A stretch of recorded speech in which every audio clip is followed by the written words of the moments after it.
جی بالکل، ہم پوری امید رکھتے ہیں عمر صاحب بخوبی اس چیز سے واقف ہے، کیونکہ فائنانس جو ہے اسٹیٹ یوٹی کا وہ انہی کے پاس ہے۔ ان کی جو اس وقت لوگوں کی جو لائبلٹیز ہے on account of G P fund, gratuity, leave salary and other emoluments جو ہے وہ تقریباً 4,000 کروڑ سے اوپر ہے۔ تو عمر صاحب کو تو پتا ہے یہ تو لوگوں کا اپنا پیسہ ہے، ملازموں کا اپنا پیسہ ہے، ایک ایک روپیہ کر کے ہم نے جمع کیا ہوتا ہے یہ پیسہ، تو یہ پیسہ ہمیں ملنا ہی چاہیے۔ لوگوں کی گھر نہیں بنے، لوگوں کی میڈیکل ایمرجنسیز ہے وہ اپنا علاج نہیں کر پائے، لوگوں کے بچوں کی شادیاں کینسل ہو گئی، تو ڈیلی ویجرز کا مسئلہ تو آپ کو پتا ہی ہے 30 سال سے چلتا آ رہا ہے۔ ٹھیک ہے، اگر ان کے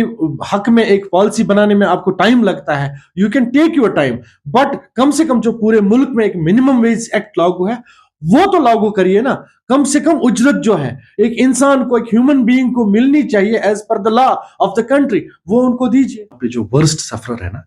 ورسٹ سفرر یہاں پہ گورنمنٹ امپلائیز ہے، چاہے کسی بھی کیڈر کا ہو۔ میں اگر بات کروں کے ایس آفیسرز کی، جو ہمارے جونیئر کے ایس آفیسرز ہیں، 2012 تک ان کی پروموشنز ہو گئی ہے۔ ٹھیک ہے، 2012 کے بعد آج 2026 میں ہم بیٹھے ہیں، 2026 میں یعنی کہ 10-12 سال تک وہ سٹیگنیشن پہ ہے، ان کی پروموشنز نہیں ہو رہی ہے۔ اس کے ریزن کیا ہے؟ ریزن یہ ہے کہ کچھ جو پوسٹس ہیں،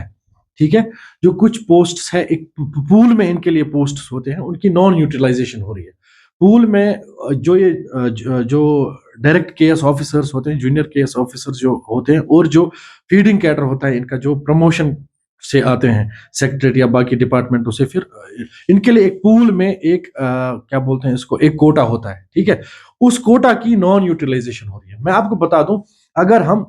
بہت سارے ڈسٹرکٹس کی بات کریں گے، جو ہمارے چیف ایگزیکٹو آفیسر پوسٹس ہیں، ٹھیک ہے، وہ ویکنٹ پڑے ہوئے ہیں۔ ٹھیک، بہت ساری جگہوں پہ میں آپ کو بتا دوں، اگر ہمارے سب رجسٹرار پوسٹس ہیں، ٹھیک، وہ جو وہاں پہ کنسرنڈ اے ایس آر ہے، ان کے پاس ان کا چارج ہے، ٹھیک، وہی چلا رہے ہیں آن ایڈیشنل چارج بیسس۔ ٹھیک، اسی طرح سے اگر ہم دیکھیں گے ڈپٹی ڈائریکٹر امپلائمنٹ کے پوسٹ، بہت سارے ڈسٹرکٹس میں 10-10 12-12 13-13 سال سے آپ کے پاس وہ پوسٹس ویکنٹ ہیں۔ تو کل ملا کے جو ہمارے جو کے ایس آفیسرس آتے ہیں، جو ایگزام کوالیفائی کر کے آتے ہیں، اور جو پروموٹیز ہیں، ٹھیک ہے، ان کے لیے جو ایک پول میں جو پوسٹس ہوتے تھے وہ بالکل بھی یوٹیلائز نہیں ہو رہے ہیں پچھلے 14-15 سال سے۔ تو ان کی جو ہے سٹیگنیشن ہے، بالکل سٹیگنیشن ہے، اتنے بڑے پوسٹس کی، اتنے بڑے آفیسرز کی بالکل سٹیگنیشن ہے، کوئی ان کو پروموشنل بینیفٹس نہیں ہے 2012 سے۔ تو ان میں ایک تشویش ہے، ان میں ایک یہ بھی اب ڈس اپوائنٹڈ ہے، ٹھیک ہے، یہ بھی اب سوچ رہے ہیں کہ اتنی محنت کر کے، اتنا بڑا ایگزام کوالیفائی کر کے ہم جی اس اتنے بڑے پوسٹ پہ آئے تھے، تو جب آگے کوئی فیوچر نظر ہی نہیں آ رہا ہے۔ اب دیکھیں جو 12-13 سالوں سے ایک ہی پوسٹ پہ کام کر رہے ہیں، ٹھیک ہے، تو وہ سوچ رہے ہیں کہ ابھی یار